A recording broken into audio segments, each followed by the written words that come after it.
it, made it with Smiling Albino. Fantastic, totally awesome. Hi, I'm Smiling Albino co-founder Scott Coates. Today I'm in Phnom Penh, Cambodia.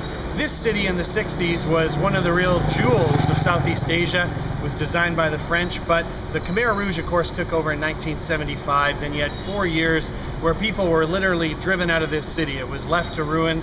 The Vietnamese then came in 79, and since that time you had about another 20 years of informal occupations. It was run by the UN, and it was just sort of allowed to crumble. And hence I think Phnom Penh is one of those cities that hasn't really got the attention that it probably deserves. Today, it's a city definitely on the move. There's cranes everywhere. A lot of the old colonial buildings built by the French are being rebuilt. Some of the beautiful big French boulevards have been totally redone. It's a pretty vibrant city, but aside from, say, S21, the notorious prison that the Khmer Rouge used, the killing fields, people don't really know what else to do here. But it's a place that Smiling Albino loves coming, and I think if you kind of slow it down a little bit, dig a wee bit deeper, there's some cool stuff to see. So what we're going to do today is head out with our friend Mr. P here. He's one of our super trusted drivers. We're going to head out in his Tuk Tuk, which is kind of like a chariot pulled behind a motorbike. And we're going to go see a couple key sites. We're also going to see some of the major monuments, maybe a market or two, and some architecture designed by a guy named Van Mollyvan, who's sort of Cambodia's premier architect. So let's hop in our Tuk Tuk, get out there and see some of Phnom Penh that you might not know about.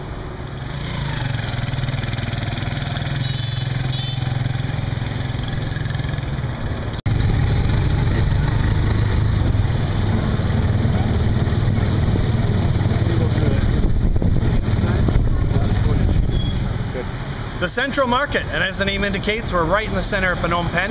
Now this building is kind of unique and cool because it's very Art Deco, designed by a guy named Van Mollyvan. He's a Khmer guy that went to school in France, and especially in the 60s he became the guy, and he was commissioned to design monuments, markets, stadiums, and so forth. But it's a pretty bizarre looking place. They've just repainted it recently, and we'll go in for a little look.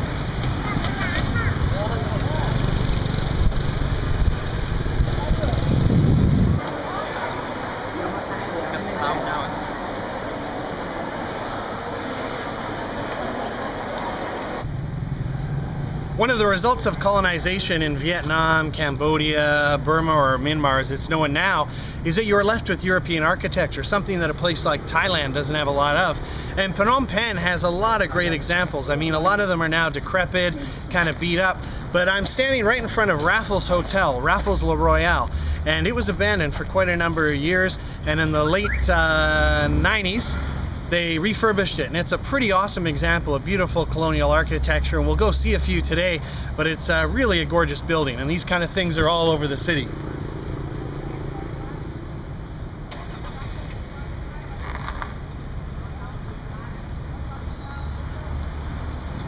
This is the central train station. Now, passenger rail service came to a halt here in Cambodia about the mid-2000s. They are working on brand new rail lines to ultimately link Singapore with China.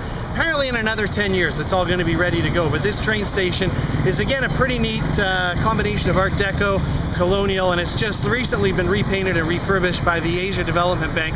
Pretty nice little corner of the city.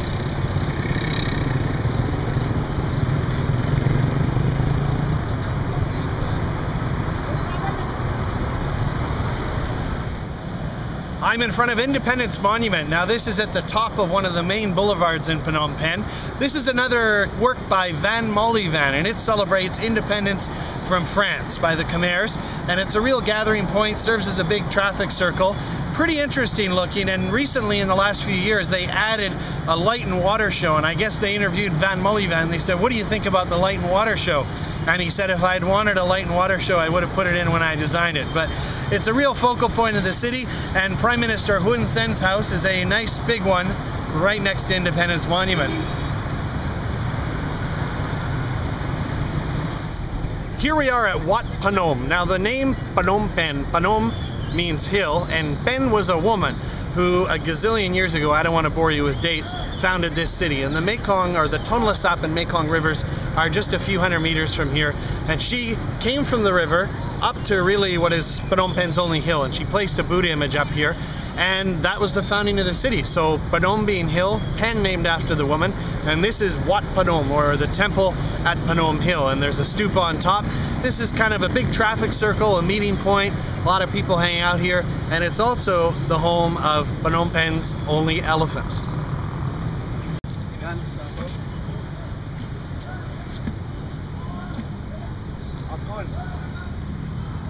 Here we are with Phnom Penh's only elephant, Mr. Sambo. Now, as the story goes, as I know it, is that Sambo and his mahout here worked in Phnom Penh selling bananas, letting people ride them. Then when the Khmer Rouge took over in '75, they were shortly thereafter driven out of the city and split up. And apparently in the early '80s, his mahout managed to find Sambo out in the country. They were reunited and they live here, and he's still Phnom Penh's only elephant. He hangs out here at Wat Panom in the day, does rides, you can feed him, and you'll see him wandering down the main drag at the end of the day, heading home, but he's a bit of a lonely soul, Sambo.